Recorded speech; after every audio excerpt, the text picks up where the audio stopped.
Hola, amiguets i amiguetes, soc el Yayo Chimo i he vingut a contar-vos contes, històries i rondalles d'ahir, d'avui i de sempre. Avui un conte, el conte del xiulet. I diu així: hi havia una vegada un xiquet que tenia un xiulet. Aquell xiquet estimava moltíssim el seu xiulet. Se posà a jugar i tant va jugar que va perdre el xiulet. No el trobava per cada puesto, se va anar corrent a buscar el seu gosset i li va dir: «Gosset, gosset, què m'ajudaries a buscar el meu xiulet?» I el gosset li va contestar: «Uau, uau, uau!»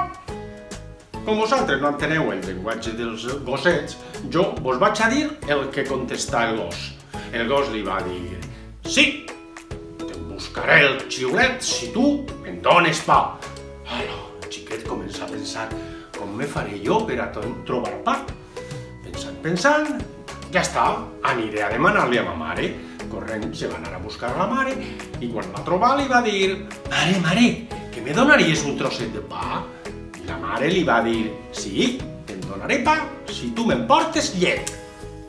Vaja, quina contrarietat, i ara com trauré jo llet? Però el xiquet pensant, s'han recordat que a l'estable de la casa en tenien una vaca, així que corrent, se va anar a l'estable i li va dir a la vaca: «Vaca, que me'n donaries llet?» I la vaca li va contestar: «Mu, mu». Bé, com vosaltres no enteneu el llenguatge de les vaques i el Yayo Chimo sí, vos en diré el que li va contestar. Li va dir la vaca: «Sí, jo te'n donaré llet si tu me'n portes herba». Vaja, altre que està demanant coses. I com me faré jo per a trobar herba? I pensant el xiquet: ja està, me n'aniré al prat, que allí n'hi ha molta herba.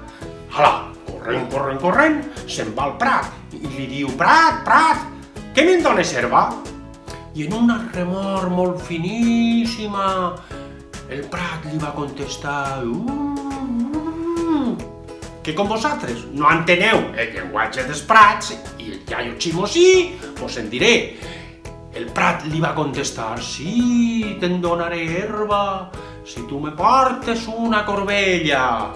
Vaja, home, i ara com faré jo una corbella? Pensant el xiquet, se'n van recordar que passejant pel poble n'hi havia vist en Cal Ferrer moltes eines. Allí n'hi havia ferradures, aixades, i també n'hi havia corbelles. Així que corrent, se'n va anar al poble. Se'n va anar a la casa del ferrer i li va dir: senyor Ferrer, que vostè me'n donaria una corbella?» I el ferrer li va contestar: «Clar que sí, xiquet, jo te'n donaré una corbella si tu me portes cansalada». Vaja, home, quina contrarietat! I com me faré jo de cansalada? Però pensant, se'n van recordar que en el corral de sa casa, allí tenia un porc, i el porc donen cansalada. Així que corrent se'n torna a sa casa, se'n anà al corral i li diu al porc: senyor porc, què me'n donaria vostè cansalada?»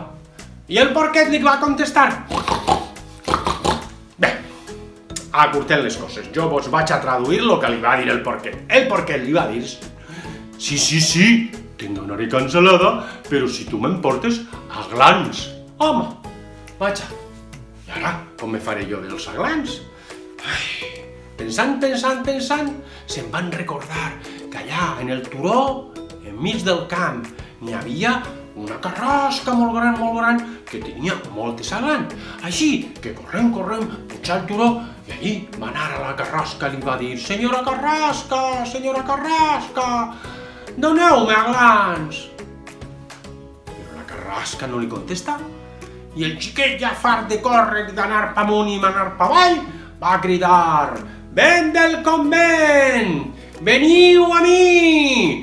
I va començar a bufar el vent. En tot aquell vendaval van començar a caure els aglans. El xiquet agarrà un grapat d'aglans i corrent se'ls dugué al porc. El porc, en veure els aglans, li dona cansalada. Agafà la cansalada i corrent se'n va a Cal Ferrer. I el ferrer, en veure la cansalada, li donà una corbella. En aquella corbella, el xiquet corrent se n'anà al prat. se l'ensenyà al prat i el prat li donà una muntanya d'herba.